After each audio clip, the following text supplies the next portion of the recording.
आज के सेशन में हम आत्मिक स्थिति को थोड़ा सा मजबूत बनाने के लिए दो तीन चीजों पर बात करेंगे। सबसे पहले जितने भी हमारे गुण होते हैं, अर्थात आत्मा में जो 7 गुण हैं, वो किस किस कॉम्बिनेशन से मजबूत बनते हैं, उन्हें कैसे शार्प किया जाता है। और साथ में, क्योंकि हमने कल बात करी थी कि आज हम प्योरिटी के गुण को ज्यादा एम्फेसाइज करेंगे, ठीक, और थोड़ा सा साइंस और स्पिरिचुअलिटी के बीच के डिफरेंस को अंडरस्टैंड करेंगे, दोनों को समझने का प्रयास करेंगे। तो पहले मैं आपके साथ 2 स्लाइड्स लेकर के आ रहा हूँ, जिससे कि थोड़ी सी कुछ कॉम्बिनेशन आपको कुछ समझ में आए। तो सब बहुत ध्यान समझेंगे। अपने अपने वीडियो कैमरा और डायरी पेन आप ऑन कर लें, ताकि आप चीज़ों को सही से समझ भी पाएं, अंडरस्टैंड कर पाएं। और जो भी सवाल आपके मन में आते हैं उनको अपनी डायरी में लिख लें। मुझे बहुत खुशी होगी आपके सवालों के साथ, है ना, आपको आंसर करने में। एक सेकंड।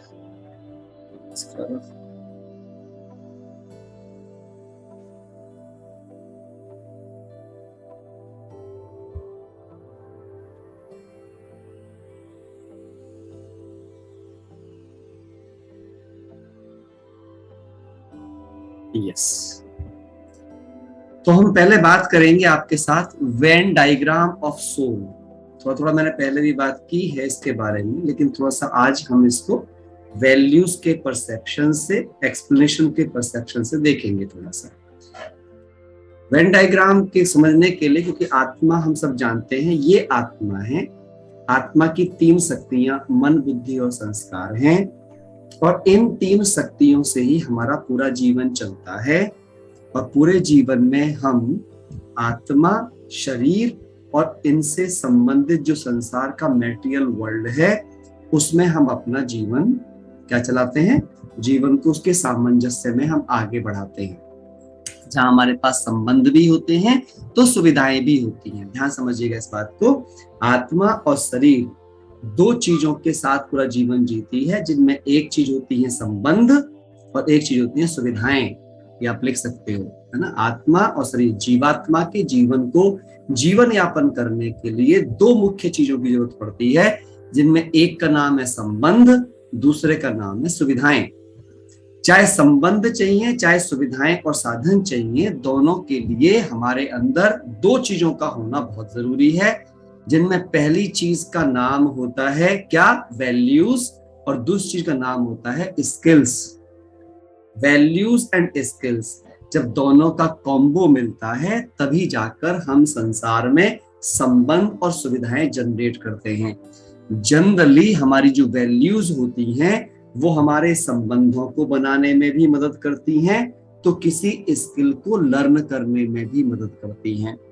और जब हम वैल्यूज और स्किल के कॉम्बिनेशन को राइटली यूज करते हैं तो कंस्ट्रक्टिव सुविधाएं और साधन बन जाते हैं। ये एक मैं आपको पूरा जीवन दिखाने का प्रयास कर रहा हूं। आप एग्री कर रहे हैं जो मैं बता रहा हूं? ये सही बात है, ये सही बात है, ऐसे ही होता है जीवन में। है या ना, है या ना? कुछ लोग तो बिल्कुल शांत बैठ गए। हाँ, समझ आ रही है मेरी बात? मैंने जो बात बताई सबने सुनी, या कहीं और थे अभी तक, अभी पूरी तरह आए नहीं है मीटिंग में, है ना। कुछ लोग ज्वाइन कर लेते हैं, लेकिन वो कहीं कहीं कुछ फोन आ गया, कोई साइड में आ गया, कुछ इधर देख लिया। कभी कभी हम जहाँ बैठे होते हैं वहां नहीं होते हैं, लेकिन जहां आप बैठे जब वहीं होंगे तभी आप समझेंगे। तो हमने याद रखना, संबंध और सुविधाओं के साथ बैलेंस स्थापित करना ही जीवन जीने की कला है। संबंध और सुविधाएं, है ना। संबंध में लिविंग एनर्जीज होती हैं, सुविधाओं में लिविंग एनर्जीज नहीं होती जनरली, है ना। वो हमारे लिए सिर्फ सुविधाएं हैं, वो मटेरियल्स हैं, है ना। उनको हम किस भाव से ले रहे हैं, हम किस भाव से यूज कर रहे हैं, उसके ऊपर डिपेंड करेगा कि हमारे जीवन की क्वालिटी क्या होगी।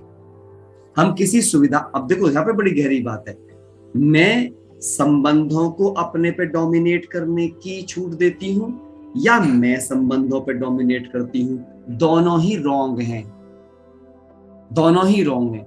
ना मुझे बहुत ध्यान से लिखना इस स्टेटमेंट को, बड़ी प्यारा स्टेटमेंट है, इसको याद रखना आपको। ना मुझे संबंधों को डोमिनेट करना है, मतलब ना मुझे संबंधों पर अधिपत्य स्थापित करना है कि मैं उनको ऑर्डर में चलाने का प्रयास करूं, कंट्रोल करने का प्रयास करूं, ना संबंधों को मुझे कंट्रोल करने देना है कि वे मुझे कंट्रोल करें या वो मुझ पर अधिपत्य करें। दोनों ही केस गड़बड़ है। तो फिर क्या केस अच्छा है? हार्मनी, हार्मोनियस होना, बैलेंस होना, एक दूसरे का सहयोगी होना। अंडरस्टैंड करेगा इस बात को। कोई किसी पर एहसान नहीं कर रहा है संबंध में। ना माँ बाप बच्चों पर एहसान करते हैं, ना बच्चे माँ बाप पर, ना पति पत्नी पर, ना पत्नी पति पर। कोई किसी पर एहसान नहीं करता है। ये दुनिया की सबसे बड़ा झूठ है जो हम ये जिंदगी जी रहे होते हैं। हम सोचते हैं कि हम किसी के लिए कुछ कर रहे हैं या हम उस पर एहसान कर रहे हैं, और यही दुखों का कारण भी है। जब आप इस बात को समझ जाएंगे कि हम सब कर्म के बंधन के आधार पर जुड़े हुए हैं, हम सब अपने अपने कार्मिक अकाउंट सेटल करने के लिए संबंधों में आए हैं, और हमें वो कार्मिक अकाउंट सेटलमेंट करना है और अपनी अपनी जर्नी पर निकल जाना है। हर कोई अपनी यात्रा पर है।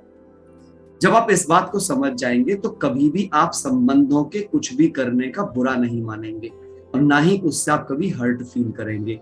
ठीक, समझ आई मेरी बात? तो संबंध में क्या याद रखना है? सहयोग याद रखना है। सहयोग याद रखना है। हम सब सहयोग के लिए हैं, हम सब बैलेंस के लिए हैं, हम सब साथ साथ हैं, हम एक दूसरे के साथ साथ हैं। ये समझ लेना आप। हम एक दूसरे के कंट्रोलर नहीं हैं, हम एक दूसरे के सहयोगी हैं, कोऑपरेटिव हैं हम। We are not a controller but we are in a cooperation. हम सहयोग में हैं एक दूसरे के।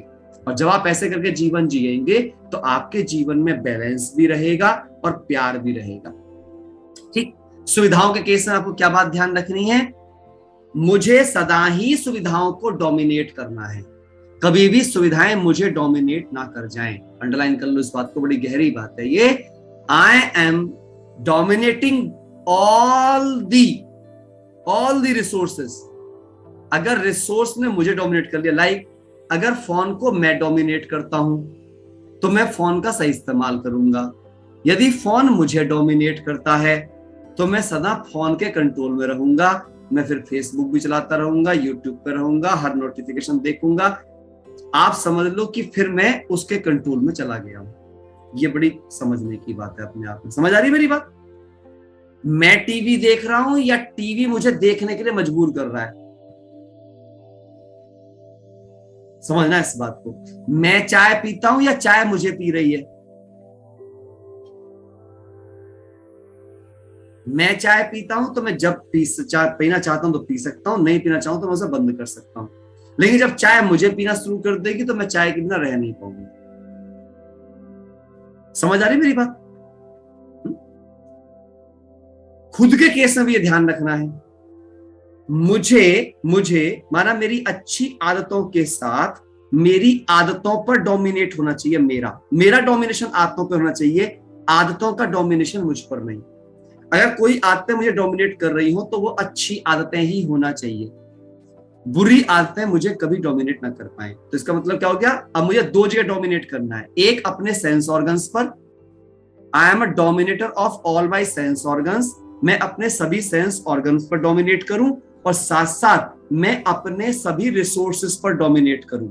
ना कभी रिसोर्स मुझे डोमिनेट कर पाए और ना कभी मेरे सेंस ऑर्गन डोमिनेट कर पाए। मतलब मैं मेरी आंखों से वही देखूं जो देखना चाहता हूं, मैं मेरे कानों से वही सुनूं जो सुनना चाहता हूं, मैं मेरे मुंह से वही बोलूं जो बोलना चाहता हूं। ये कभी ना निकले मैं देखना नहीं चाहता था मैंने देख लिया, मैं सुनना नहीं चाहता था मैंने सुन लिया, मैं करना नहीं चाहता था मैंने कर लिया। ये मेरी हालत नहीं होना चाहिए यदि मुझे एक क्वालिटी की लाइफ जीनी है। ये क्वालिटी लाइफ के सिद्धांत बता रहा हूं मैं आपको। अगर आप एक क्वालिटी की लाइफ लीड करना चाहते हैं, चाहे आप ये कोर्स पहली बार कर रहे हैं, चाहे आप 20 साल से ज्ञान में चल रहे हैं, डजंट मैटर। अगर आप इसको राइटली अंडरस्टैंड नहीं कर रहे हैं तो गड़बड़ होने वाली है आपके साथ। समझ आ रही मेरी बात? एग्री? ठीक ना? तो ये दो बात आपको ध्यान रखनी है, ये रिमेंबर रखनी है, स्मृति में रखनी है। क्या? मैं मेरे सेंस ऑर्गन्स का भी कंट्रोलर हूं, मैं मेरे चारों तरफ के सभी रिसोर्सेस का भी कंट्रोलर हूं। वे मुझे कंट्रोल नहीं करेंगे, वे मुझे डोमिनेट नहीं करेंगे, मैं उन्हें डोमिनेट करूंगा सदा, यही लक्ष्य है। अगर अभी तक ऐसी स्थिति नहीं है तो यही मुझे बनानी है, यही मेरा एम है। याद रखना, मैं आपको एक बात लिख के दे देता हूं सभी लोगों को, आप चाहो लिख लो इस बात को, मेरे शब्द ले लो आप अपने पास में। यदि आपने अपने सेंस ऑर्गन्स को डोमिनेट करना और अपनी सब सुख सुविधाओं को डोमिनेट करने में जीत पा ली, फिर इस दुनिया में कोई आपको कभी हरा नहीं पाएगा किसी भी बात में। इसीलिए कहा जाता है मन के हारे हार है, मन के जीते जीत, इसीलिए कहा जाता है। समझ आ रही है मेरी बात? क्लियर हो रही है दो चीजों पे? तो अब इन दोनों चीजों को समझने के लिए, संबंधों को समझने के लिए भी, और संबंधों पे मुझे कभी डोमिनेट नहीं करना। हम उल्टा करते हैं, हम संबंधों को डोमिनेट करते हैं, खुद को लिबर्टी देते हैं। मैं तो ऐसा ही रहूंगा, तुम वो करो जो मैं चाहता हूं। इसीलिए सब कुछ बिगड़ गया है दुनिया में, इसीलिए जिंदगी नरक से बदतर होती जा रही है लोगों की। अब देखो आप ध्यान से, आप तो इसके लिए मुझे मन बुद्धि संस्कारों को अंडरस्टैंड करना पड़ेगा, इनकी वेन डायग्राम। तो इनका वेन डायग्राम में अब अगली बात क्या आती है, ये चीज है, समझिए आप। इन तीनों को इस तरीके के सर्कल्स में आप बना लीजिए।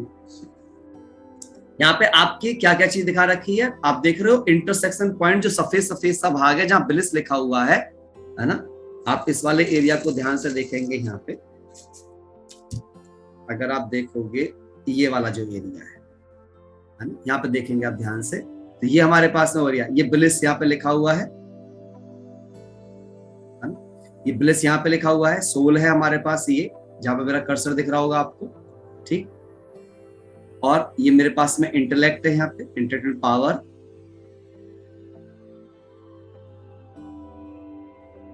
एक सेकंड,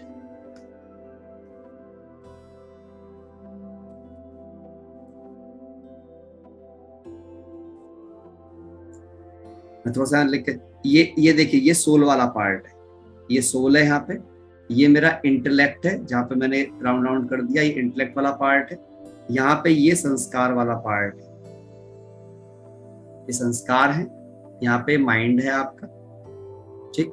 ये जो इंटरसेक्शन पॉइंट है, अगर मैं यहाँ पे इसका कलर चेंज कर दूं, देखता हूँ, ये वाला मेरा जो पार्ट है, ये सोल वाला इंटरसेक्शन पार्ट है, जो तीनों से मिल करके इसका, ये तीनों का इंटरसेक्शन पॉइंट है मेरे पास। समझना है इस चीज को, ठीक है। अब इंटेलेक्ट कब आपकी अच्छी काम करती है, जब आप इंटेलेक्ट में पावर लेकर आते हो, शक्ति। बुद्धि में शक्ति होना चाहिए, बुद्धि का गुण है शक्ति, ठीक। संस्कारों का गुण होता है प्योरिटी, संस्कारों में पवित्रता चाहिए, प्योरिटी। अगर प्योरिटी नहीं है तो संस्कार कभी भी आपके गड़बड़ ही करेंगे, आपको गलत दिशा में ले जाएंगे। मन कब अच्छा काम करेगा, मन को चाहिए शांति, मन का मुख्य गुण है शांति। और याद रखना, जब आपके मन का और संस्कारों का सामंजस्य हो जाएगा, जब ये दोनों सही से अलाइन हो जाएंगे, बहुत ध्यान से सुनिएगा, जब आपका मन और आपके संस्कार एक दिशा में काम करेंगे तो प्यार पैदा होगा, अटैचमेंट नहीं, लव पैदा होगा, पावर, मतलब एक अच्छी लाइफ पैदा होगी। अगर मन में प्यार की बजाय अटैचमेंट पैदा हो रहा है, इसका मतलब माइंड और संस्कारों में गड़बड़ है। इस समय पर इम्प्योरिटी, कहीं पे भी इम्प्योरिटी क्रिएट है या पीस क्रिएट नहीं है। ऐसे ही इंटेलेक्ट मिलकर के और मन मिलकर, ये दोनों ध्यान दे, बहुत गहरी चीज है ये। जब मन की लगन लग जाती है और बुद्धि सही दिशा में काम करती है, तो उससे पैदा होती है नॉलेज। आप देख लो, दुनिया की कोई भी नॉलेज, चाहे आपको सब्जेक्टिव नॉलेज सीखनी हो, साइंटिफिक नॉलेज सीखनी हो, कुछ भी करना हो, अगर आपका मन साथ देना बंद कर दे या आपकी बुद्धि साथ देना बंद कर दे, दोनों ही केस में आप नॉलेज तक नहीं पहुंचोगे। अगर आपको नॉलेज तक पहुंचना है तो आपको सबसे पहले क्या करना पड़ेगा, आपको 101% इन दोनों की कोऑर्डिनेशन बिठानी पड़ेगी। मन को शांति के गुण से भरना पड़ेगा और बुद्धि को शक्ति के गुण से। जब बुद्धि शक्तिशाली होगी और मन शांत होगा, तो जो भी सीखना चाहोगे, जो भी नॉलेज लेना चाहोगे, वो नॉलेज आपके पास आ जाएगी। यदि नॉलेज नहीं सीख पा रहे हो तो चेक करो, या तो मन अशांत है या बुद्धि में वो ताकत नहीं है। और बुद्धि में ताकत क्यों नहीं है, पीछे बहुत क्लासेस करा चुका हूं इसके पीछे, क्योंकि हम कॉन्शियस माइंड को अनयूज्ड रखे हुए हैं, हम इसे यूज ही नहीं करते। हम जाते समय दूसरों के एफर्ट देखते रहते हैं, इसे चुप रखते हैं। किताबें जब पढ़ रहे थे तब तक पढ़ रहे थे, पढ़ाई खत्म हो गई, फिर पढ़ना बंद कर दिया। कार सीख गए, फिर कुछ, यानी हमने बताया था आपको कि कॉन्शियस माइंड कहते हैं बेसिकली इंटेलेक्ट को। तो ये इंटेलेक्ट तभी ग्रो करती है जब रोज कुछ नया सीखते रहो, रोज कुछ नया सीखते रहो, नया सीखते रहो, और जो सीखे हुए हो उसकी प्रैक्टिस करते रहो, उसे शार्प करते रहो, तभी आपकी जो कॉन्शियस है वो इंक्रीज करता है। अब आगे देखो, जब बुद्धि में शक्ति होती है, जब बुद्धि आपकी सही दिशा में काम करती है और संस्कारों में प्योरिटी होती है, संस्कार पवित्र होते हैं, मतलब अच्छी आदतों से आप अपनी बुद्धि यूज कर रहे होते हो, तो जीवन में सफलता पैदा होती है, जिससे कि सुखी सुख होता है, जिंदगी में हैप्पीनेस पैदा होती है, सुख पैदा हो जाता है, खुशियां पैदा हो जाती हैं आपकी लाइफ के अंदर। और याद रखना, जब आपकी बुद्धि शक्तिशाली होती है, मन शांत होता है, संस्कार पवित्र होते हैं, तो आत्मा आनंदित हो जाती है, आनंद ही आनंद उसकी जिंदगी में होता है, लाइफ बहुत ब्यूटीफुल हो जाती है। So it is a working. अगर हम इस कॉम्बो को नहीं समझ पाएंगे तो कभी भी हम अपनी लाइफ में इन चीजों से मुक्त नहीं हो पाएंगे। Got it? क्लियर हुआ मेरा पूरा पूरा ये कॉन्सेप्ट? समझ में आया आप सबको, है ना? लिख लीजिए इस पूरी चीज को, ये बहुत ही ब्यूटीफुल सी चीज है आप सबके लिए। आगे बढ़ते हैं।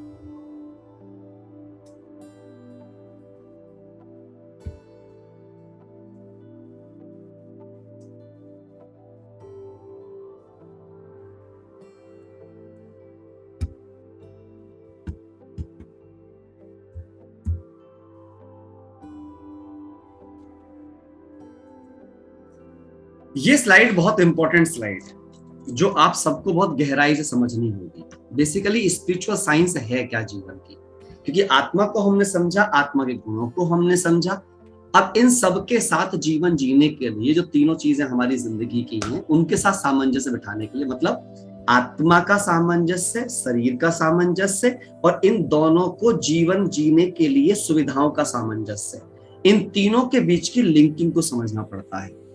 याद रखिएगा, जो आपके अंदर की दुनिया है उसको स्पिरिचुअलिटी कहते हैं, जो बाहर की दुनिया है वो साइंस से बनी है, फिजिक्स से बनी है, फिजिकल साइंस हम उसको बहुत बात करते हैं, जो सुख सुविधाएं आपकी बनी हुई है। इन दोनों की जिंदगी बिल्कुल ऐसे होती है, अगर आप यहाँ पे बहुत ध्यान से देखोगे। अब मैं आपको यहाँ पे एक और चीज जो दिखा रहा हूं, जो आपको ये देखिए, इस डायग्राम में एक है व्यक्ति जो अंधा है, एक है जो लंगड़ा है। क्या है? एक अंधा है, एक लंगड़ा है। लेकिन क्या हो रहा है? क्या हो रहा है? अंधा जो है वो पैरों से चल सकता है, लंगड़ा जो है वो रास्ता देख सकता है। तो अंधे ने लंगड़े को क्या कर रखा है, जिसके पास पैर नहीं है, उसको अपने कंधे पर बिठा रखा है। और इससे क्या हो रहा है? दोनों की जर्नी सुखदाई हो रही है, दोनों मंजिल पर पहुंच पा रहे हैं। दिस इज अ बेसिकली, ये रिश्ता जिसको समझ में आ गया वो आप हमेशा याद रखिए, जो रिश्ते होते हैं, रिलेशंस की एक खास बात आपको याद रखनी पड़ेगी कि रिश्ते जो होते हैं ना, रिश्ते वो कॉपरेशन के लिए ही होते हैं। वही हमें सिखाते हैं कॉपरेशन करना, वो बनाए इसलिए गए हैं, इसलिए कहा जाता है एकता में ताकत है। लेकिन रिश्तों को बनाने के लिए क्या चीज जरूरी है? सिमिलैरिटी। इस बात को आप याद रखिएगा, सिमिलैरिटी, समानता चाहिए। रिश्ते हमेशा समानता में बनते हैं, मेटाफिजिक्स की दुनिया होती है बेसिकली, समान चीजें आपस में आकर्षित करती हैं। रिश्ता हमेशा एक जैसे गुणों वाले लोगों के बीच बनता है, असमान गुणों वाले लोगों के बीच में रिश्ता कभी नहीं बनता है। समझ रहे हैं आप मेरी बात? तो स्पिरिचुअलिटी और साइंस दोनों कैसी चीजें हैं, यहाँ पे अंडरस्टैंड करेंगे इस बात को। ये दोनों ऐसी चीजें, पहली बात 16 प्रिंसिपल ऑफ नेचुरल साइंस क्या चीजें हैं, हम इनके बारे में भी समझेंगे डिटेल्स में। मैं आपको बता जा रहा हूं कि बहुत सारी चीजें हैं, वो क्या हैं 16 प्रिंसिपल्स, अगर आप नेचुरल साइंस की जानोगे वो ये हैं जो नीचे आप देख रहे हो: adoption, uniqueness, tolerance, memory, energy, vibrations, power, balance, universal, है ना। मैं यहाँ पे कलर चेंज करके आपको दिखाता हूँ। ये हैं आपके वो 16 प्रिंसिपल्स बेसिकली। ये वाला पॉइंट आप देखिए, ये आपके 16 प्रिंसिपल्स हैं पूरे के पूरे। इन चीजों के विषय में आपको विचार करना है। पहली बात, आप में वैल्यू ऑफ एडॉप्शन होना चाहिए। जब तक आप एडॉप्ट करना नहीं सीखेंगे इस चीजों को, तब तक आप कभी लाइफ में ग्रो नहीं कर सकते। एक बात आपको हमेशा याद रखनी चाहिए, you are unique and others are also. कुछ लोग खुद को तो यूनिक समझ लेते हैं, लेकिन दूसरों को यूनिक नहीं समझ पाते। जब आप यूनिक हो तो सामने वाला भी यूनिक है। जैसे आप वो सब कुछ नहीं कर सकते जो सामने वाला कर सकता है, तो सब कुछ वो भी नहीं कर सकता जो आप कर सकते हो। सो अंडरस्टैंड करना है। टॉलरेंस, सहन करना। सहन करना आपकी ताकत की पहचान होती है, कमजोरी की नहीं, क्योंकि सहन करने से आपके मन में शांति आती है, सुख आता है, कंटेनमेंट। मेमोरी है ना, मेमोरी क्या चीज मेमोरी में रखनी है और क्या डिलीट करनी है। और एक बात याद रखिएगा, आप सबको एक्सपीरियंस है अपनी मेमोरी में चीजों को रखने का भी और डिलीट करने का भी। बचपन की कितनी बातें भूल चुके हैं आप, माना आपको खुद पता है कि आप जिन बातों को याद नहीं रखना चाहते उन्हें बहुत दिनों तक आप यूज नहीं करते, फिर आप उनको भूल जाते हैं। इसका मतलब आपके पास ऑटो पायलट सिस्टम है अपने सभी दुखों को भी भूलने का, अपने नए सुखों को याद करने का भी। एवरीवन्स हैव, भगवान ने ये बहुत ही शानदार सिस्टम बना के दिया है। हम सब में एनर्जी है, एनर्जी सबके पास है, लेकिन अब आप एनर्जी को अपने बैड थॉट से खत्म भी कर सकते हो और गुड थॉट से इसको चार्ज भी कर सकते हो। तो ये सारी चीजें, ये 16 प्रिंसिपल्स हैं जो यहाँ पे लिखे गए हैं, इनको हमें बिल्डअप देना है। ये 16 प्रिंसिपल्स ही हमारी लाइफ में हमें 16 कला वाला देवता बनाएंगे, है ना, वो डिवाइन चीज हमारे अंदर आएंगे। अब यहाँ पे हमें पूरी चीज समझनी होगी। क्या चीज? Understanding the secret of natural science is science. Secret जो नेचर है, जितना भी नेचर है, जो भी आप नेचर में देख रहे हो प्रकृति में, है ना, साइंस उसको प्रूव कर सकती है केवल। इसलिए लिख लीजिए आप एक चीज, science is a matter of experiment. लिख लो आप सब, साइंस सिद्ध की जा सकती है, but silence is a matter of experience. Silence अनुभव से सीखा जाता है, साइंस सिद्धांतों से सीखी जाती है। साइंस को सिद्ध किया सकता है, प्रूव किया सकता है, बट साइलेंस को केवल अपनी एक्सपीरियंशियल मेमोरी के अंदर ही अंडरस्टैंड किया सकता है, बाय द रियलाइजेशन पावर। ये दो बातें समझनी पड़ेंगी। इसीलिए understanding the secret of self, देख रहे हो आप नीचे क्या लिखा है? ऊपर लिखा है नेचर, नीचे लिखा है सेल्फ। नेचर माना हमारी बॉडी, प्रकृति, सेल्फ माना मैं, पुरुष अर्थात आत्मा। तो नेचर को जानना साइंस है, लेकिन सेल्फ को जानना स्पिरिचुअलिटी है। खुद को जानना, खुद को समझना ही अध्यात्म है। इसीलिए क्या कहते हैं हम, शब्द याद करो, हम लिखते हैं अध्यात्म। अध्यात्म मतलब अंदर का अध्याय, आत्म का अध्याय समझना, आत्मा के अध्याय को समझना, दैट इज स्पिरिचुअलिटी। इसके बाद में आपके जो दोनों ब्रेन होते हैं, लेफ्ट एंड राइट ब्रेन, वो क्या काम करते हैं? वो आर्ट और साइंस, इन दोनों के बीच के कॉम्बिनेशन को समझाते हैं, अर्थात इमोशनल क्वोशेंट को समझाते हैं। आर्टिस्टिक व्यक्ति वो होता है जो बहुत इमोशनल होता है, याद रखिएगा, और साइंटिस्ट वो व्यक्ति होता है जो बहुत लॉजिकल होता है। कभी भी जो लॉजिक वाला व्यक्ति होगा, साइंटिस्ट होगा, वो ज्यादा इमोशनल नहीं हो सकता है कभी भी किन्हीं बातों को लेकर के। इसीलिए वो मशीन मैन्युफैक्चरर्स के फील्ड में जाता है। और जितने आर्टिस्ट होते हैं, याद रखिएगा, चाहे वो फिल्म एक्टर्स होते हैं, चाहे वो ड्राइंग करने वाले लोग होते हैं, जितने भी आर्टिस्टिक लोग होते हैं, वो बहुत ही इमोशनल होते हैं, क्योंकि वो इमोशंस से ही क्रिएट कर पाते हैं। क्रिएटिव विजुअलाइजेशंस जो होता है वो इमोशंस की पावर से उनके अंदर डेवलप होकर के आता है। तो ये अंडरस्टैंड करना पड़ेगा इस पूरी साइंस को, और वो हम तभी समझ सकते हैं कि आत्मा का कौन सा क्वोशेंट आपके अंदर ज्यादा है, ये सेल्फ रियलाइजेशन से पता चलता है।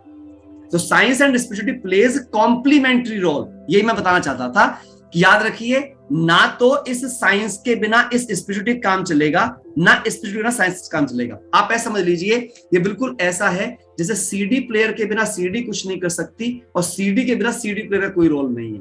जैसे आपके फोन का सिम के बिना कोई रोल नहीं है और सिम का फोन के बिना कोई रोल नहीं है, ऐसे ही समझिएगा दोनों चीजों को। बहुत गहरी बात है ये। ऐसे ही शरीर जो प्रकृति है आपकी, ये कुछ नहीं कर सकती यदि इसमें आत्मा नहीं है, और अगर आत्मा है उसके पास शरीर नहीं है तो आत्मा भी कुछ नहीं कर सकती है।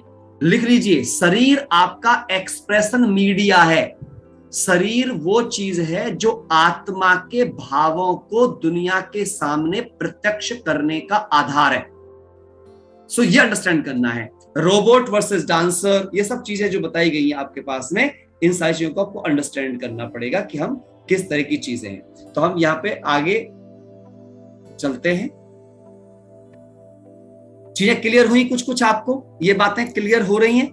इन बातों से अंडरस्टैंडिंग मिल रही है लाइफ की अंडरस्टैंडिंग मिल रही है सबको? जी सुमन जी क्या पूछ रहे हैं? आपने हाथ उठाया, अनम्यूट करिए। सॉरी, पूरा लिखा ही नहीं गया। अच्छा नहीं तो पूरा लिखने की जरूरत भी नहीं है। लिखना क्यों है, इसको समझना ज्यादा जरूरी है। ये लीजिए, मैंने दोबारा से कर दिया अगर लिखने की कोई बात आ रही है।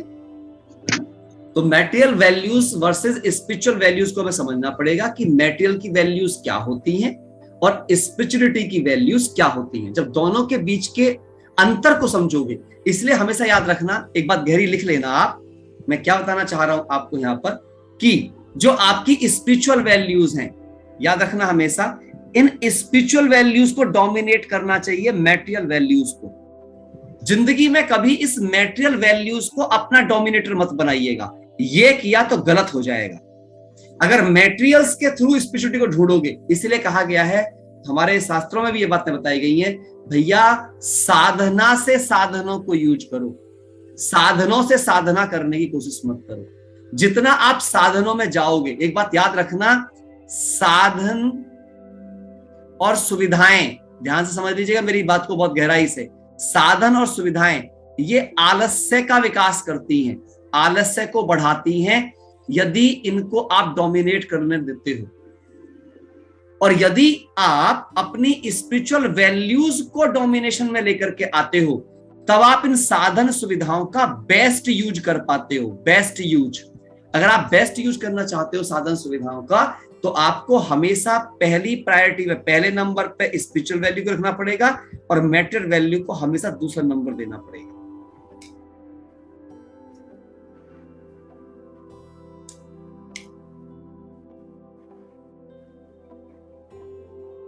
तभी हम एक अच्छी दुनिया का निर्माण कर पाएंगे। समझ आई मेरी पूरी बात?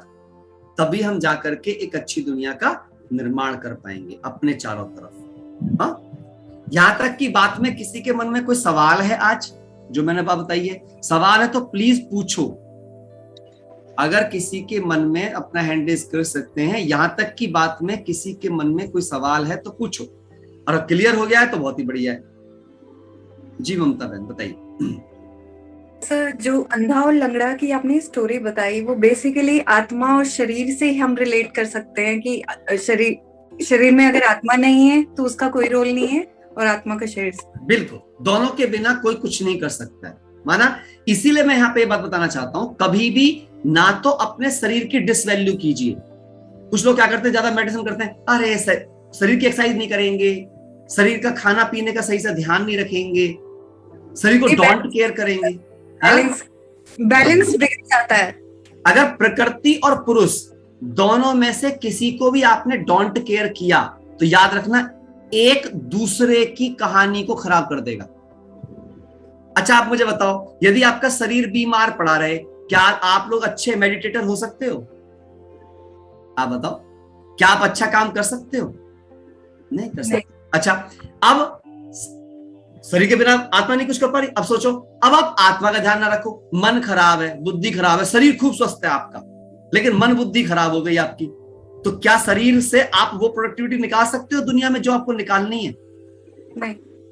It means you need a balance. यही नॉलेज है, यही नॉलेज और इसको करने के लिए जो मैं आपको बातें बताता जा रहा हूं, यदि आप इनको लिखते गए और इन पर आपने अपने ध्यान केंद्रित कर लिए, भले ही आज मैं एक बात और बोलने जा रहा हूं, वर्स्ट से वर्स्ट कंडीशन बोल रहा हूं, भले ही आज आप में कितने भी बुरे संस्कार क्यों ना हो, भले ही आज आप में कितनी ही बुरी आदतें क्यों ना हो, यदि आपने जो बातें मैं लिखाता जा रहा हूं इनको आज से भी फोकस करना शुरू कर दिया और इन पर अपना ध्यान लगाना शुरू कर दिया, एक एक कदम बढ़ाना शुरू कर दिया, याद रखना जैसे वे बुरी आदतें एक दिन में नहीं आई हैं, अच्छी भी एक दिन में नहीं आएंगी। लेकिन यदि अच्छा को फोकस बना के करते गए तो बिल्कुल ऐसा ही होगा जैसे पानी से हम साफ हो जाते हैं, ऐसे ही इन संकल्पों के पानी से आपकी वो बुराई साफ होती जाएगी और आप में नए संस्कार, नए सॉफ्टवेयर का निर्माण हो जाएगा। क्लियर हो रही है मेरी बात? आज एक बात और लिख लो, कभी भी अपनी बुराइयों से दुखी नहीं होना। मैं देखता हूं बहुत सारे लोग पश्चाताप ही करते रहते हैं, मेरे में तो ये संस्कार है, मुझे गुस्सा बहुत आ जाता है, मेरे को ऐसा हो जाता है। आज के बाद आपको अपनी किसी बुराई से भी परेशान नहीं होना और अपनी बुराई किसी के सामने बखान नहीं करनी। इन दो बातों को याद रखना, भले ही आप में कितनी हो। इवन देन कोई आपको बोले भी ना तेरे में गुस्सा बहुत है, तो आपको क्या बोलना है? था, अभी ठीक हो रहा है। क्या बोलना है? जो जब भी कोई आपको आपकी बुराई याद दिलाए ना, बोले हाँ थी बट अभी बेहतर हो रही है, पहले से कम हो गया है। तो इसमें दोनों सेटिस्फाइड हो गए, वो माइंड भी सेटिस्फाइड हो गया जो गुस्सा करता है, बोले हाँ मान रहा है मैं हूं, और वो भी सेटिस्फाइड हो गया जो प्रैक्टिस कर रहा है कि मेरे को ठीक होना है। और जब दोनों को संतुष्ट करके चलोगे, दोनों अब क्या करते रहो, ये इसे हमेशा ये रहने दो, जो क्रोध वाला जो माइंड है इसे हमेशा रहने दो कि हाँ ये मेरे को स्वीकार कर रहा है कि मैं हूं, मतलब मुझे ये डोंट केयर नहीं कर रहा है, मुझे रिकॉग्नाइज कर रहा है। तो मैंने क्या बोला? हाँ मुझ में क्रोध था पर अभी कुछ ठीक हो रहा है, पर इसे पता नहीं चलेगा ठीक हो रहा है, ठीक कह ही तो रहा है, कैसे ठीक हो जाएगा जब तक मैं बैठा हूं। उसको ये गलतफहमी में जीने दो, उसे गलतफहमी जीने दो, लेकिन अपना काम करते जाओ। अक्लमंद आदमी कौन? जो किसी को पता लगे बगैर अपना काम निकाल ले जाए। समझ रहे हो आप मेरी बात? हाँ, मैं सच बता रहा हूं। अच्छा, अन्नू बहन कहाँ है भाई? कह रहे हैं अनम्यूट। म्यूट लिखते हो आप, अनम्यूट लिखना है बहन, अनम्यूट करने के लिए कह रहे हो आप। म्यूट तो आप हो ही अनु बहन। यस करिए, आप अपने को अनम्यूट कीजिए। यस अनु बहन बताइए क्या पूछना है? नहीं सर, आवाज आ रही थी, मैं बोल रही थी कि अच्छा, किसी और की आवाज आ रही थी बीच में? हाँ, तो जिनके अनम्यूट है वे म्यूट कर लें। ओके ओके, ठीक है अनु बहन, थैंक यू। यस, तो मेरी बात क्लियर हुई आपको? मेरी बात क्लियर हो रही है ना? तो मुझे क्या करना है, जब भी कभी कुछ, सपोज आप बीमार हो, बहुत दिन से बीमार हो, ठीक नहीं हो रहे हो, आज से क्या यूज करना है? मैं बीमार थी, अभी ठीक होती जा रही हूं। सारा ब्रह्मांड मेरी बीमारियों को ठीक करने में लग गया है। स्वयं वैद्यनाथ भी मेरी बीमारियों को ठीक करने में लग गया है। शिव का एक नाम वैद्यनाथ भी है। तो क्या याद रखना है मुझे? वैद्यनाथ आ गया है।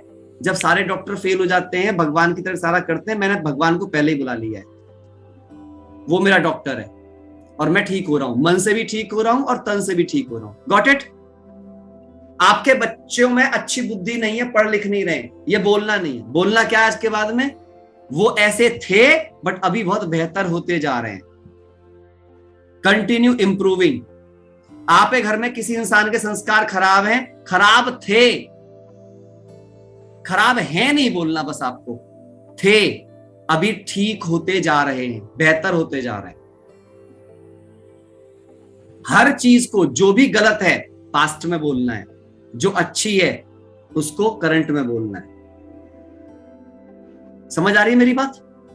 तो ऐसे आप कंफ्यूज करते रहोगे, इससे वो भी रहेगा। धीरे धीरे धीरे धीरे धीरे धीरे नया सॉफ्टवेयर डिजाइन हो जाएगा और फिर क्या होगा? ये अपनी ताकत दिखाना शुरू करेगा। आपका ये नया बिलीफ सिस्टम आपको हेल्प करेगा बाहर निकलने में चीजों के लिए। ये है नॉलेज।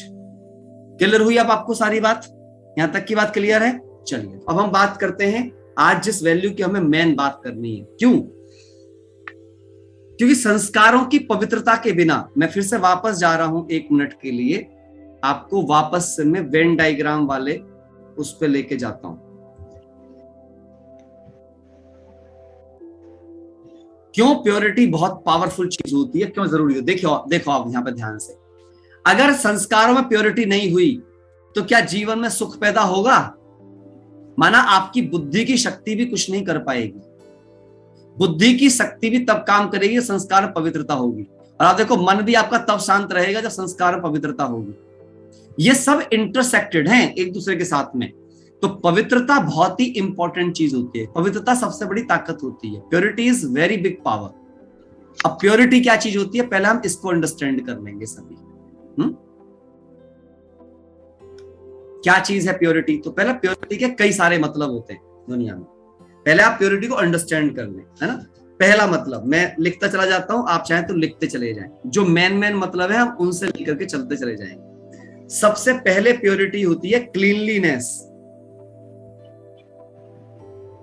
क्लीनलीनेस, ये प्योरिटी के पार्ट्स हैं सब। प्योरिटी सबको मिलकर के बनती है, क्लीनलीनेस। दूसरा, ऑर्गेनाइज्ड, ये प्योरिटी का पार्ट होता है। जब आप ऑर्गेनाइज्ड रूप में रह रहे होते हैं, है ना, कंफ्यूज नहीं होते कब कौन सा काम करना है, ऑर्गेनाइज एंड प्रायोरिटाइज, ये प्योरिटी की पहचान होती है। जो आदमी प्योर होता है ना अंदर से, उसे पता होता है वो क्या कर रहा है, क्यों कर रहा है, वो ऑर्गेनाइज होता है अपनी चीजों के लिए।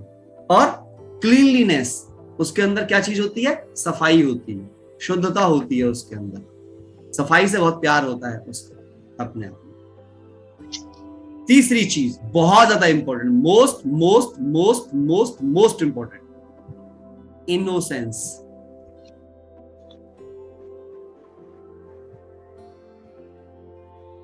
इनोसेंस, प्योरिटी की असली डेफिनेशन ये है।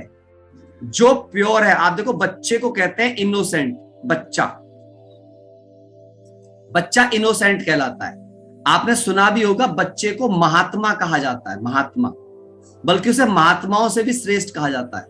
बच्चों को देवता कहते हैं बेसिकली। क्यों? क्योंकि उनके अंदर किसी प्रकार का एडल्ट्रेशन नहीं होता है, कोई एडल्ट्रेशन नहीं होता है, बल्कि उन्हें तो यह भी नहीं पता होता है कि विकार क्या होते हैं, विकार क्या होते हैं यह भी नहीं पता होता बच्चे को। उसे तो यह भी नहीं पता होता जाति पाति क्या होती है, जाति धर्म भी पता नहीं होते। समझिएगा आप इन बातों को ध्यान से, पता नहीं होते। आप सोचिए, जिसको इन बातों का पता नहीं होता जब तक, तो क्या रहता है, वो कभी किसी का दिल नहीं दुखा सकता है, वो यूनाइटेड रहेगा। प्योरिटी है आपके अंदर तो आप कभी डिवाइडेड नहीं रह सकते। प्योर आदमी हमेशा यूनाइट रहेगा, एक रहेगा, सबकी कद्र करेगा, वो इनोसेंट।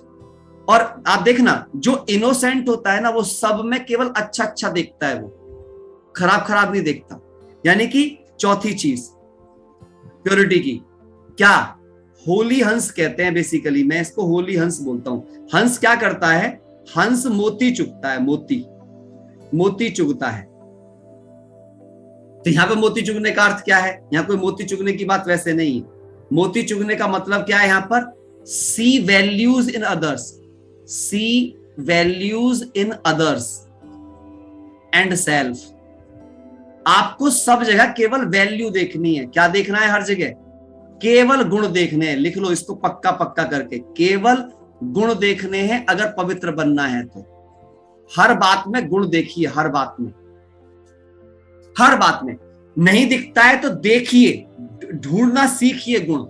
लोगों में बुराई के बजाय लोगों में गुण ढूंढना सीखिए, क्योंकि जब आप गुण देखोगे, आप ध्यान समझिएगा, मेरी बात बहुत गहरी है। यहां पे मैं फिर वापस जाता हूं वेन डायग्राम वाली स्लाइड के ऊपर। यहां पे ध्यान से देखिए आप, जब ये प्योरिटी होती है, क्या क्रिएट होती है, हैप्पीनेस। आप गारंटी दे रहा हूं, आप अपने परिवार के सब लोगों को केवल गुण देखिए और उस गुण के बारे में सोचिए और गुस्सा होकर दिखाइए। आप में कोई हो सकता है कि परिवार के सदस्य का गुण देखे और गुस्सा हो जाए? है कोई आप में ऐसा? है नहीं। इससे बात यह स्पष्ट होती है कि यदि मैं गुण देखूं तो मैं सदा खुश रह सकता हूं। इसका मतलब मैं अगर दुखी रहता हूं तो उसका एकमात्र कारण है कि मैं दूसरों में अवगुण देखता हूं। मैं दूसरों में क्या देखता हूं, अवगुण देखता हूं। तो मुझे क्या देखना है, सब में गुण देखना है। आज से हर चीज में गुण देखना है, हर मुश्किल में भी गुण देखना है, हर मुश्किल में मौका देखना है। क्योंकि मुश्किल अगर आई है तो मुझे कुछ सिखाने के लिए आई है, मेरे लिए अवसर बन के आई है। बस मुझे दिख नहीं रही है, क्यों? क्योंकि मैं डर रहा हूं उससे, मैं कंफर्ट चाह रहा हूं। ये अंडरस्टैंडिंग आपको लिख लिख के अपने माइंड को देनी पड़ेगी। क्यों? माइंड ऑटो पायलट मोड में है। ध्यान से सुनिएगा मेरी बात को। माइंड ऑटो पायलट मोड में करप्ट हो चुका है, इंप्योर हो चुका है। उसे इंप्योरिटी देखने की, अवगुण देखने की लत लग चुकी है या ना? है या ना? वो कहते हैं अवगुण देखते नहीं दिख जाते हैं। इसका मतलब सोचो लत कितनी हाईएस्ट है, ना देखते भी दिख जाते हैं। और एक बात आप लिखो, ये बात आपको मैं रियलाइज भी करा देता हूं। क्या यहां पर बैठे सब लोग मुझे वैसा देख रहे हैं जैसा मैं हूं, या वैसा देख रहे हैं जैसा मैं आपके माइंड में हूं?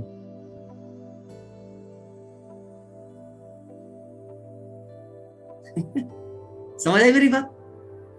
आप सब मुझे वैसा देख रहे हो जैसा मैं हूं, या वैसा देख रहे हो जैसा आपके माइंड में हूं? हाँ, इसका मतलब क्या हुआ साफ, कि दुनिया हमें वैसी, लिख लो इसको, दुनिया हमें वैसी नहीं दिखती जैसी दुनिया है। दुनिया हमें वैसी दिखती है जैसे हम खुद अंदर से हैं। अगर आपको दुनिया में अपवित्रता दिखती है तो आप अपवित्र हैं।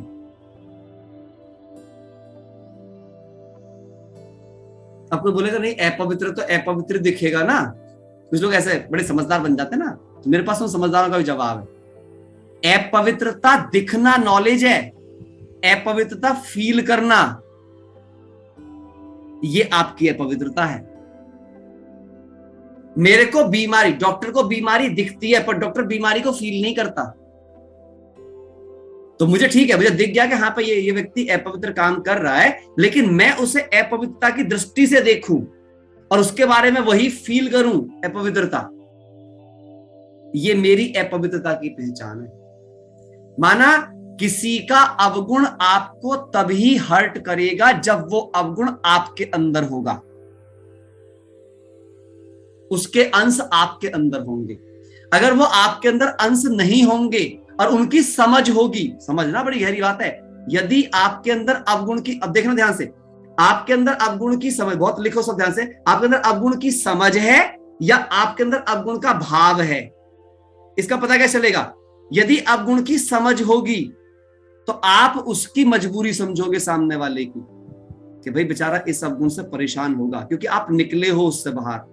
अगर निकल गए हो तब पता है कि इसकी पीड़ा होगी, ये नहीं निकल पा रहा होगा, मुझे भी मजबूरियां हुई थी, मैं कैसे निकला था। इसे कहते हैं समझ, अवगुण की समझ। तो आप उसकी पीड़ा समझ रहे होगे, आप उसका दुख समझ रहे होगे, आप उसकी मजबूरी समझ रहे होगे, ना कि आप उससे नफरत कर रहे होगे। इसे कहते हैं कि अब आपको अवगुण की समझ है। और यदि अवगुण आपका भाव है तो आप क्या कर रहे होगे? ऐसा कोई करता है, क्या गंदा है, इससे बात नहीं करनी है, ये इनसे दूर रहना अच्छा है, ये तो कभी सुधर ही नहीं सकते। ये फील करना माना आप खुद उस अवगुण के शिकार हो, अभी भी आपके अंदर वो अवगुण है, आपके अंदर से खत्म नहीं हुआ है। दुनिया हमें वैसी दिखती है जैसे हम हैं, ना कि वैसी जैसी दुनिया है। समझ रहे हो आप मेरी बात? मेरी बात गहराई से आपके पास तक पहुंच रही है या नहीं पहुंच रही है?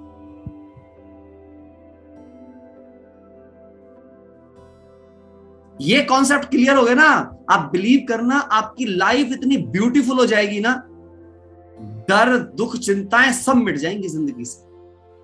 हाँ लोपा बहन क्या कह रहे हैं? ये जो अवगुण की समझ और भाव बोले ना भाई जी, उसको दोबारा एक्सप्लेन कर दीजिए प्लीज। अवगुण की समझ क्या है? मुझे पता है मेरे परिवार में किसी के अंदर क्रोध है।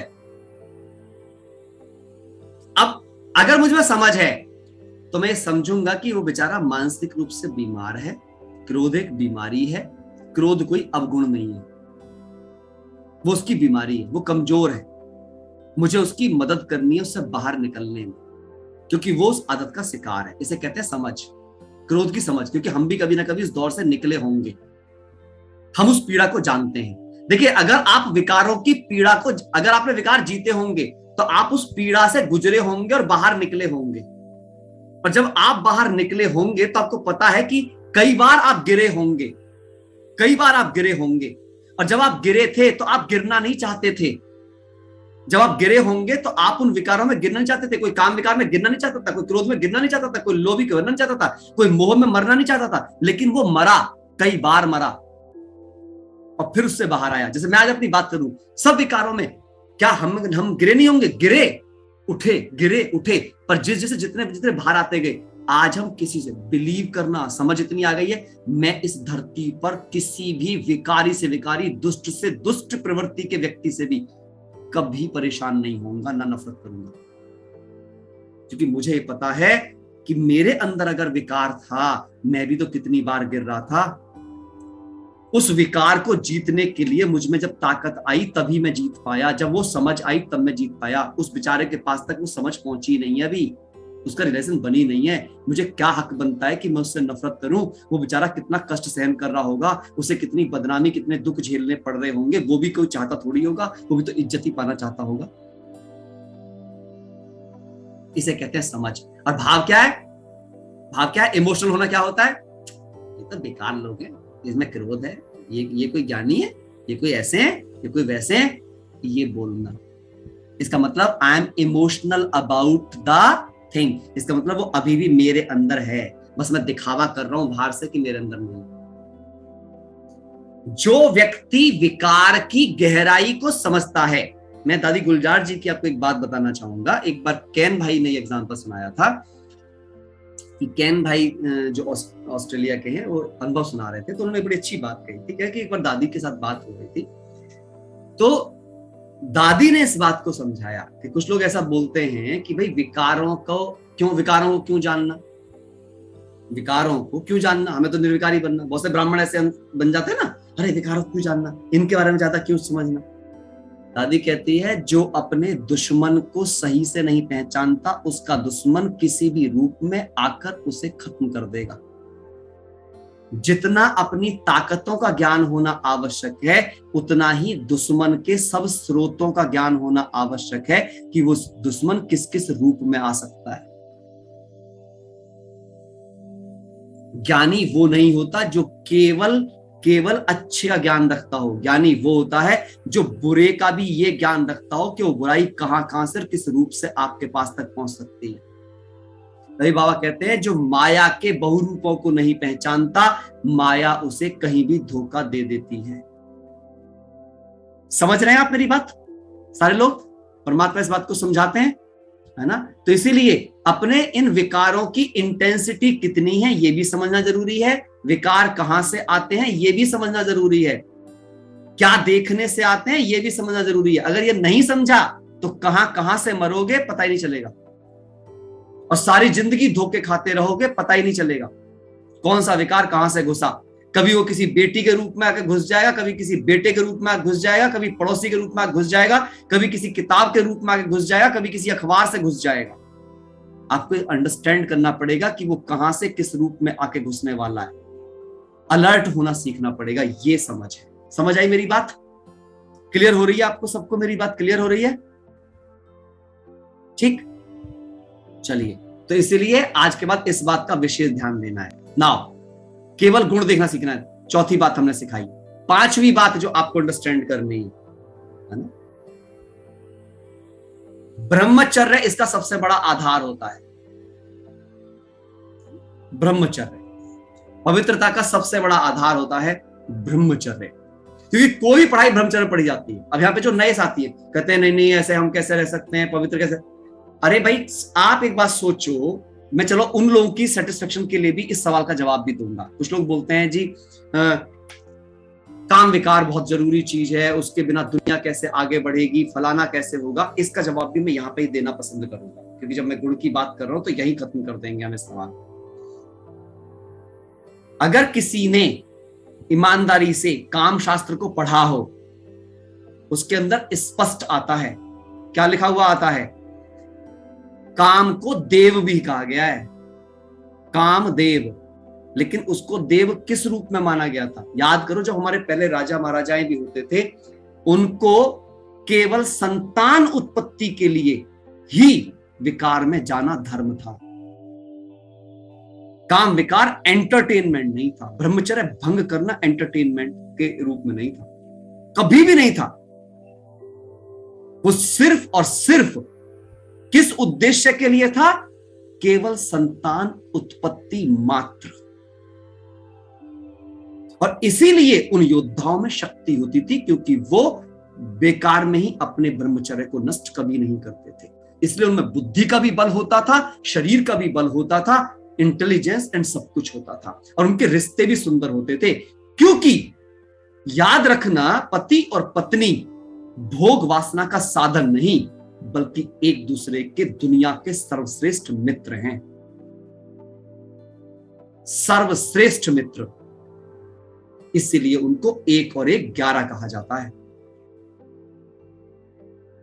ऐसे माता पिता ही भगवान का रूप होते हैं, जो माता पिता कभी भी अपने ब्रह्मचर्य को नष्ट नहीं होने देते, सिवाय सिर्फ अपनी संतान उत्पत्ति के लक्ष्य के अलावा कभी जीवन में। It's very deep. चलो साई जी छोड़ दो, जो भी आज पहली बार भी यहां कोर्स कर रहे हो, 1 साल के लिए आप ब्रह्मचर्य का पालन करके देखो, सिर्फ 1 साल करके तो देखो, आपको पता चल जाएगा इसके तोड़ने से कितने नुकसान हो रहे थे आपकी जिंदगी में और इसको पालन करने से कितने फायदे होते हैं आपकी जिंदगी में। पूरी जिंदगी की समस्याएं खत्म हो जाएंगी। मैं आज काउंसलर हूं, मेरे पास बहुत सारे बच्चे, आज की यूथ जनरेशन मेरे पास आ रही है, खत्म हो चुकी है आज की यूथ जनरेशन, बर्बाद जनरेशन है आज की पूरी। स्टूडेंट बचा ही नहीं है, विकारों के गर्त में जा चुका है। जबकि हमारे शास्त्रों में लिखा गया था कि कम से कम विद्यार्थी जीवन में संपूर्ण ब्रह्मचर्य होना चाहिए। 25 वर्ष की आयु तक ब्रह्मचर्य कहा गया था, 25 से लेकर 50 के लिए गृहस्थ कहा गया था, उसके ऊपर के लिए फिर संन्यास कहा गया था, वानप्रस्थ और संन्यास। 75 तक वानप्रस्थ कहा जाता है, उसके बाद फिर संन्यास कहा जाता है। ऐसे बांटा गया था 25-25 वर्ष के कैटेगरीज के अंदर। अगर हम उसके अनुसार भी जीवन जिए तो भी अध्यात्म सर्वश्रेष्ठ पर आ सकता था, लेकिन हमने वो भी कभी अपनाने के विषय में सही से नहीं सोचा। हम सब दुखड़े तो रोते हैं, लेकिन दुखड़ों की, मैं आपको 1000% साबित कर सकता हूं, आपकी पवित्रता का भंग होना ही आपके दुखों का कारण है। पवित्रता लिख लीजिए, सुख और शांति की जननी है, अपवित्रता दुख और अशांति की जननी है। शरीर के सभी रोग ब्रह्मचर्य के नाश से पैदा होते हैं। यदि कोई भी अपने, और ब्रह्मचर्य केवल कर्मेंद्रियों का ही नहीं, मनसा वाचा कर्मणा तीनों पर जाना पड़ता है, दृष्टि वृत्ति कृति तीनों जाना पड़ता है, और इसके लिए मेहनत लगती है। ये ज्ञान यही करेगा, परमात्मा का सानिध्य आपको यही करेगा। और कैसे करेगा, उसकी डेप्थ तक हम जाएंगे। जब इन 5 फॉर्मूलों को, जब आप इन 5 फॉर्मूलों को, जो भी मैंने आपको बताया, कॉम्बिनेशन में यूज करोगे, तब आप कहलाएंगे पवित्र आत्मा। ये है complete purity, the combination of all 5, cleanliness से लेकर के ब्रह्मचर्य तक। इन चीजों को, और इन 5 चीजों को रखने में आपकी मदद करेगा, उसका नाम है राजयोग, जो आप सीख रहे हैं। राजयोग क्या प्रक्रिया है? राजयोग के अंदर 4 सब्जेक्ट वो प्रक्रिया हैं जो आपके इन 5 पॉइंट को संभालने में आपकी मदद करेंगे, जिनमें पहला सब्जेक्ट है ये ईश्वरीय ज्ञान, अर्थात रोजाना सत्संग, सच्चा संग, सत्यम शिवम सुंदरम का संग। दूसरा, शुद्ध अन्न। अगर आप इस कोर्स का पूरा फायदा उठाना चाहते हो ना, और आप में कोई भी चाहे नए साथी हैं, मेरे कहने से इन 9 महीनों में, इन 9 महीनों के लिए केवल एक त्याग करके देखो। लहसुन प्याज का खाना नहीं खाएंगे, कोई मांसाहार करते हो तो नहीं खाएंगे, और कोशिश ये करेंगे कि बहुत ज्यादा जरूरी ना पड़े तो किसी बाहर के व्यक्ति के हाथ का बना खाना भी नहीं खाएंगे। अपने ही परिवार में बना हुआ भोजन खाएंगे शुद्ध रूप का, और वो भी परमात्मा को भोग लगाकर उसकी याद में खाएंगे। इन 9 महीने के लिए करो बस आप, और इन 9 महीनों में आपकी जिंदगी के सारे कष्टों को दूर करने की ताकत आपकी जिंदगी में ना जाए, नाम बदल देना आप। चैलेंज से कह रहा हूं इस बात को, साधारण बात नहीं है। चाहे कोई आज मुझे पहली बार भी सुन रहा हो, इतना डेप्थ है इस चीज के अंदर। पावर जो होती है वो करने में होती है, सुनने में नहीं होती है। ठीक, कोई भी मांसाहार, कोई भी अल्कोहल, कोई भी ऐसी चीजें 9 महीने के लिए त्याग करके देखो, सिर्फ 9 महीने के लिए पूरी जान डाल करके, और फिर अपनी जिंदगी की तुलना करना कि जो जिंदगी आपने इन सब के साथ जी थी उसकी क्वालिटी क्या थी, और इन 9 महीने के बाद में बनी जिंदगी क्वालिटी क्या है। और फिर अगर पसंद ना आए तो फिर वैसे उसे कर लेना, उसे अपनाने में कौन सी देर जाने वाली है। ना लहसुन प्याज कहीं मार्केट से गायब होंगे, ना मांस मुद्रा गायब होंगी, सब मिलेगा। सब विकार अवेलेबल है आपके लिए, कोई दिक्कत नहीं है। मार्केट में 9 महीने बाद सब कुछ मिल जाएगा, जो भी आपको आपने त्याग करा। लेकिन पहले पूछ लेना कि क्या चीज मेरे को चाहिए। ठीक, तो हमें ऐसे इस प्योरिटी संग, तो सत्संग हो गया हमारे पास, शुद्ध अन्न हो गया, ब्रह्मचर्य आ ही गया, उसके अंदर चौथा पॉइंट वो हमारे पास में रहता है। लेकिन हम बोलते हैं दिव्य गुणों की धारणा। दिव्य गुण धारणा आपको कैसे बनेंगे? गुणों की धारणा वाले सबके गुण ही देखने हैं आपको। आज से अगर किसी का अवगुण दिखे आपको, तो उस अवगुण को आप ऐसे देखोगे ये बेचारे की बीमारी है, मुझे देखना नहीं है, बल्कि बीमारी से मुझे बचना है और इसकी सेवा करके इसकी बीमारी भी ठीक करनी है। हर एक के अवगुण को आज के बाद आप कोरोना की तरह देखना, तो आपको रहम आएगा उसके ऊपर, नफरत नहीं आएगी। जब भी किसी का कोई अवगुण दिखे तो आप सोचना इस बेचारे को ये क्रोध रूपी कोरोना है, ये लोभ रूपी कोरोना है, ये मोह रूपी कोरोना है, ये आलस्य रूपी कोरोना है। कोरोना से जोड़ देना आप उस चीज को लेकर के। तो आपको दो काम करने वहां पे, उससे बचना भी है, उसे अपनी बुद्धि का भाव होने से बचना भी है, और साथ साथ उसकी नर्स बनकर के सेवा भी करनी है ताकि उसको बाहर ला सके। द एटीट्यूड, इससे आप देखना कैसे आप में इंप्रूवमेंट आनी स्टार्ट हो। समझ आ रही है मेरी अंडरस्टैंडिंग? ठीक। और यही कहलाएगी आपकी चौथा सब्जेक्ट, ईश्वरीय सेवा। सेवा करने के लिए कोई सोचता है मैं ज्ञान बांटूं, वो सेवा है, कोई बोलता है प्रदर्शनियां लगाऊं, वो सेवा। ठीक है, वो सेवा का एक पार्ट मात्र है। असली सेवा है, लिख लो आप, सुख देना। किस किस को सुख देना? 3 लोगों को सुख देना, लिख लो आप। जिनके साथ सेवा, जिनके साथ रह रहे हो, जिनके साथ सेवा कर रहे हो, उन्हें सुख देना। जिनकी कर रहे हो उन्हें सुख देना, और स्वयं को सुख देना। स्वयं को सुख देना, जिनकी सेवा कर रहे हो उनको सुख देना, और सेवा साथियों को सुख देना। जो तीनों को सुख देता है वही सच्चा सेवक है। अगर इन तीनों में से एक भी कोई दुखी हो रहा है तो आप सच्चे सेवक नहीं हो। पक्का पक्का गांठ बांध लो। ये 4 सब्जेक्ट मदद करेंगे आपको आपकी पवित्रता तक पहुंचने में। अब इसकी बहुत डेप्थ है जो हम कल से खोलना शुरू करेंगे, पढ़ते हैं। समझ आ रही है मेरी बातें? किस किस को लग रहा है कि ये कोर्स बिल्कुल यूनिक वे में जा रहा है? ऐसा कोर्स अभी तक ईमानदारी साथ उठाओ जिनको लगता है ऐसा कोर्स इस तरह से कभी नहीं किया।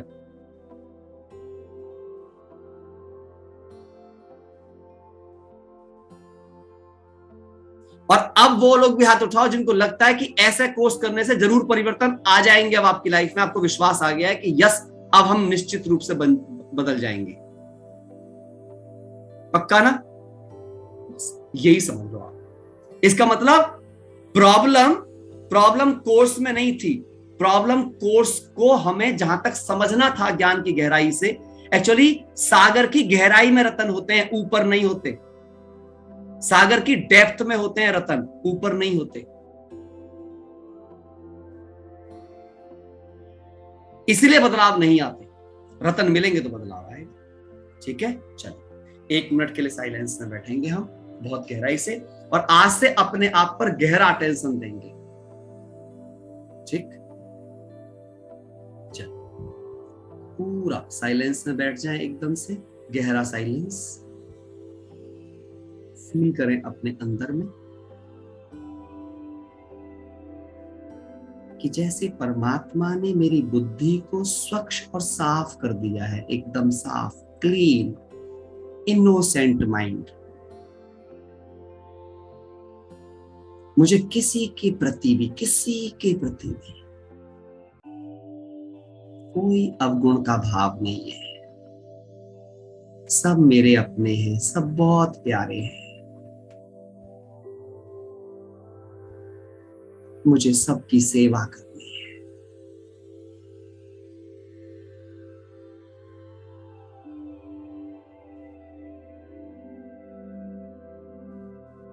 शुक्रिया करें परमात्मा का कि उन्होंने हमारी बुद्धि को दिव्य बुद्धि बना दिया है। हमें अब सबके सिर्फ गुण दिखते हैं।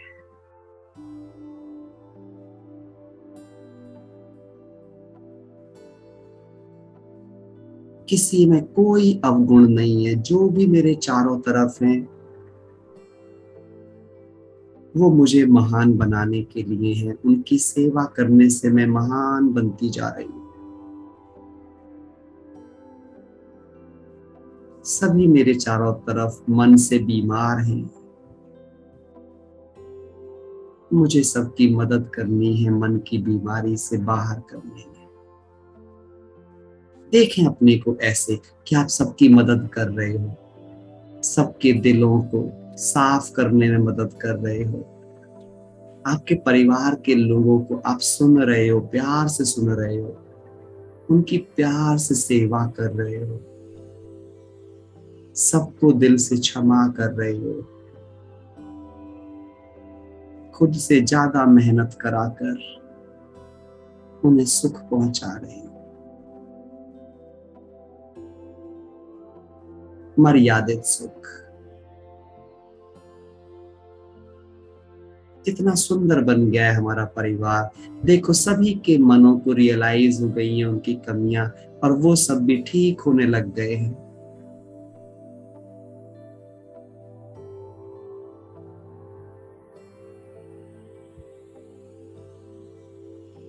सारा समाज सुंदर होता जा रहा है, देश सुंदर होता जा रहा है, ये दुनिया स्वर्ग में बदलती जा रही है। सब में प्यार है, एक्सेप्टेंस है, क्षमा है।